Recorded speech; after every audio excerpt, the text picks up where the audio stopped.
Hey, what's up, y'all? This is Keenan Higgs Higgins coming to you once again with another Black America Web exclusive. So I know y'all know that we just came out of Women's History Month, but what you might not know is that April is Black Women's History Month, right? And so some of the stuff we weren't able to get off last month, we're going to talk about this month, and we're going to start off strong with a really, really dope interview that I am so happy to bring to you. It is with a stylist, a designer, someone you may have seen on Project Runway All Stars, and someone who you might have seen doing some really big things during the award season. So I'm so happy to bring Miss Korto Momolu to the BAW fam. Am I saying your name right? Yes. Yes. How's everything with you? How you doing? Going good, going good. Everything's been really good. Just crazy busy as always, but blessed to be busy. I love that. I love that. So just like, we are in Women's History Month. So how, just first and foremost, how has this month been treating you just from a perspective from a female and like just the creative output and just the love you've been receiving? Like, what's that been like for you so far this month? It's been good. I'm thankful that I think for me, every month is Women History Month, and you really get a lot of love. But I think this month, especially, like the fans, my mentees have been checking in on me just to say, thank you. I appreciate you for all you do. I might not tell you all the time. So it's good to know that what you're putting out there is appreciated and that what people receive from you is not, taken for granted. Absolutely. And then just like, what are some of the things right now that are inspiring you just from a designer perspective? You know what I mean? Like, I know that, to be in the midst of Women's History Month and have so many people like put in so much love into you, that I could only imagine the output is just amazing. So what's that like? So it's great. The weather's changing, spring is coming. I think that inspires me, period. Just the fact that we're getting into warmer weather. And I think it's like a rebirth season, I think, for everybody who sees it. I don't know how they receive when the seasons change, but it's like rebirth. So you feel that in your creativity, you feel it in the things you're making. You want to do some new things and try some new things out and, maybe test this out and see how it works, or just say, you know what, I just love it. I don't care if anybody else does. I'm kind of going into my selfish season where if I love it, I love it. And if you don't, oh well, you know what I mean? That's kind of the season I'm in right now. So hopefully all that new energy and that new rebirthing sensation that I'm feeling would just create new things, especially going into summer and fall for the year. I love that. And so one thing for you, definitely when it comes to the collections, you put so much emphasis on telling a style story.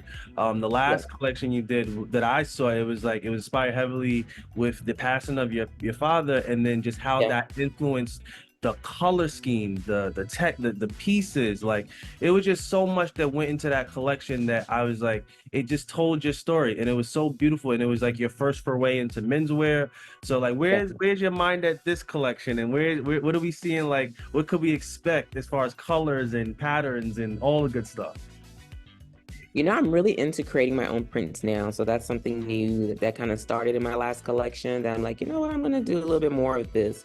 Because sometimes you go to the store and you don't see what you want. You don't see what conjured up in your head. So I think that's the next step, like creating it and making it and figuring out ways to just go beyond just what's available to you. I always tell people, like, just because it's there doesn't mean you have to take it. You know what I mean?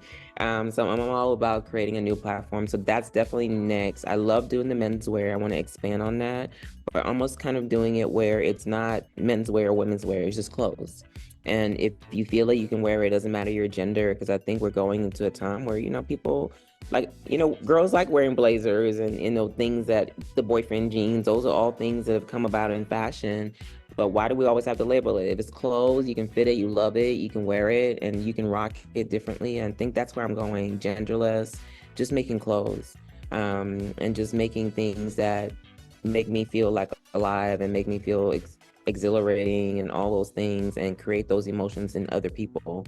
Usually when people buy my clothes, that's what they always say. Like, when I wore this, it made me feel like this, or your dress made me feel like seen. That's what I do. I try to create emotions through clothes. And if you don't have like that huge self-esteem or that high confidence when you put this outfit on that I've created, or the hat or accessories, jewelry, whatever it is, it just makes you feel like a little superstar that day, and it boosts your energy and boosts your everything. And that's what it is. It's therapy.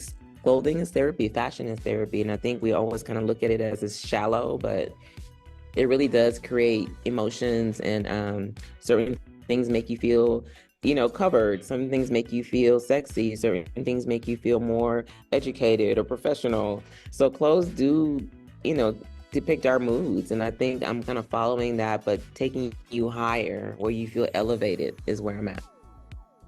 I love that. And then I love that you mentioned the fabrics because you have a real good relationship with Joanne Fabrics, am I right?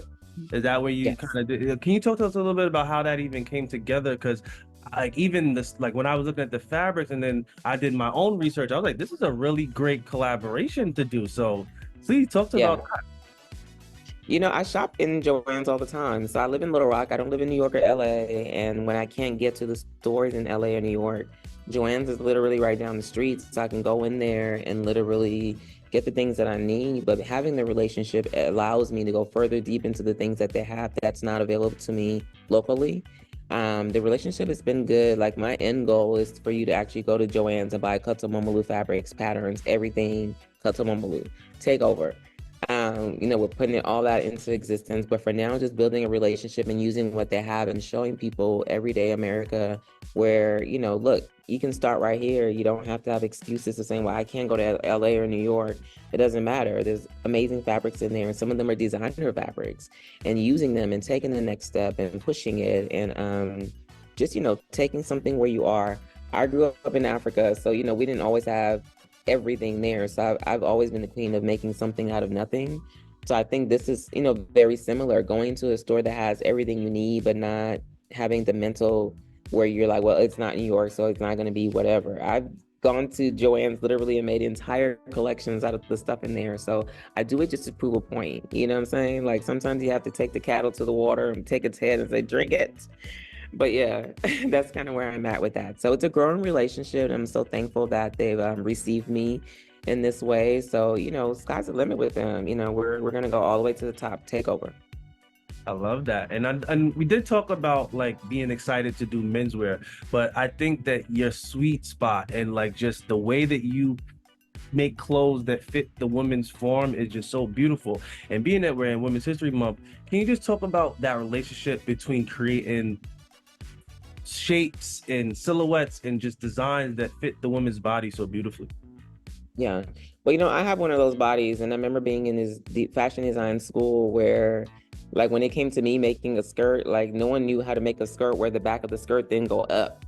And they couldn't figure it out. So they literally called, like, the owner of the school to come up and show people how to make, a skirt for somebody who was shaped like me. And it was important to me. Like, that was a huge lesson. Like, oh my God, it's taking all this. Like, I felt some kind of way about it because you have this body, but in some ways there's always shame affiliated with it, or you can't fit certain things. You go and buy your jeans and you got to do all these things to get in it, and I was like, no, we got to stop this. So that's actually where it started, just making clothes for like real women, people that look like me. My daughter's gonna grow up and have this body, so I'm like, okay, we gotta get into it now. So that's where it came from.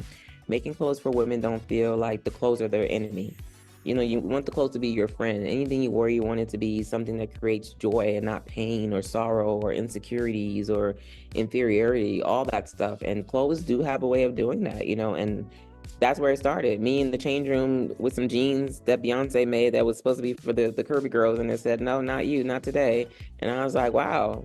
So yeah, I decided to be a change, be the change I wanted to see and make clothes for women where they wouldn't have to feel like when they try it on, it would make them feel like less than, or I have to be a supermodel to wear these things. I wanted everyday women to feel like they can be a part of fashion because I was a part of fashion. So that's where my stance has always been, that foundation and that realness, and I think it's important to put those messages out there because we're in a bad place with it. And I love that. And it leads me to my next question, which is a lot of young girls, especially young Black girls, they see you on TV on the Project Runway and stuff like that, and they're so inspired by just the image that you put out there. So how important is it for you to like even just be a part of a show like Project Runway and put that image out there like that? Like how important is that for you? It's very important because you don't really see too many of us. We're not the majority all the time. And then when we do get on there, there's a struggle of, playing the game and going this way, or just being real and going that way, and not saying the things that maybe people don't want to talk about or hear. When I first got on the scene, talking about making clothes with real women, they're like, no, that's not what we're doing here. But here we are years later. Now they have full figure models. They have curvy girls on there. And I have to say that I was one of the first people to actually make that a thing. And I wasn't afraid to do it. It wasn't popular. And maybe that, affected me not winning, but it didn't matter, because I think once I left, that's what got me the jobs. That's where, when Walmart decides they're going to have a museum and they want uniforms for real people, who do they call? They call me. So those things that weren't popular to say then, those are the things that people are like, well, I know she can do it because she makes clothes for real people, not just supermodels. So it's important to always have a platform and stand on it, kind of stand on that business. And you might not be surrounded by a whole bunch of people. You might be over here by yourself, but eventually those same people will start coming over because they have to conform, because what you're saying isn't something made up. It's just facts. When you go to the store, size 10 and up, that's the majority of America. That's the majority of the world, especially as you get older. So yeah, I think it's important to always voice that, and especially as a Black woman, talking on the things that, affect us on TV. Being a certain way, acting a certain way, presenting yourself a certain way, because sometimes all we see are the negative energies and the negative views of who we are. We don't see the educated, got sense, got good morals, love God, you know what I mean? Cares about how she looks, all that stuff. You don't see that. It's almost edited out. Like it was really on the last episode of Project Runway. They edited out a sisterhood of three Black women who were friends and loved each other, you know what I mean? But what they couldn't edit out is outside of that, seeing the love on social media with each other, them coming to my show. Karasan flew in just for my show from Germany. You know what I'm saying? So it's just like, you can't hide that. You can try to edit it off the TV, but you can't hide it in real life. And I think it's important for people to see that. So regardless of what narrative they have on there, you're not going to change this on here. And I think it's important for young girls to see that you can be cool with another Black woman. You can uplift her, you can support her, and nothing about that is going to diminish your blessings or where you're going. But in fact, it's going to uplift you, because together you're stronger. Separated, you know what I mean? You're wavy. Great. So, and talk to me a little bit about some of the design stuff that you have going on. I mean, you've been doing some style stuff from the Emmys. They've been all through award season. So, like, just fill me in. What's going on? Been blessed in award season. I got to do a sometimes I'm just sitting minding my business and I get these phone calls, but a friend of mine was really busy and he said, well, can you do one of my clients? One of the clients ended up being one of the legendary Clark sisters, Jackie. I got to make her dress for the Grammys. They got honored this year for a Lifetime Achievement Award. So it's beautiful to be able to see somebody that you looked up to, and then to get to know that they're a fan. She watches Project Runway. She's fanning out. I'm fanning out. It was amazing to do her dress. I also got to do locally. There was a young man here in Arkansas that got nominated for an Oscar, Arlo Washington.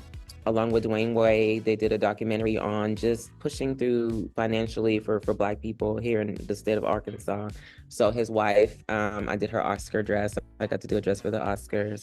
And then Ashley Atkinson, got to do her for the SAG Awards. And a lot of these things were the same thing I've always talked about, just being called on to do something because of what people know you can do, which is to dress real women, curvy girls, full figure girls. So all of them represented so well.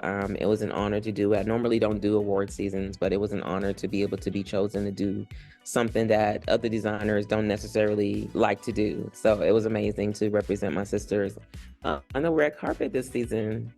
For Women's History Month, what is the biggest message that you want through your work and just through your image and through everything that you want young girls and just women in general to take from it and be inspired by? I think definitely that we're a sisterhood. Through us, life is born. So we're life. And without life, without us, there can be no life. So I think now, especially in this country where our rights are being taken away daily and we're being pushed back to the 1800s, we have to stand together and fight together.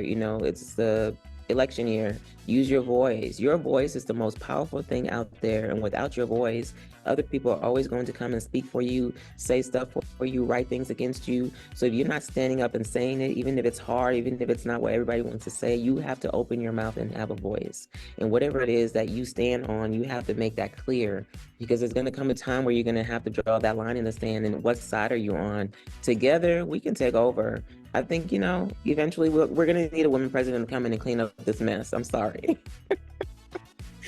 You know what I'm saying? I think that's what the fear is. But I think together we can do so much, and we can stand so strong together. But we got to put our differences aside and know that, we can't make it without each other. There's no way.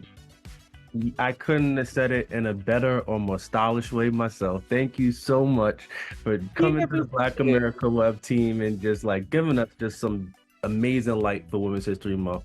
We really appreciate it. Thank you. I appreciate you. Be blessed.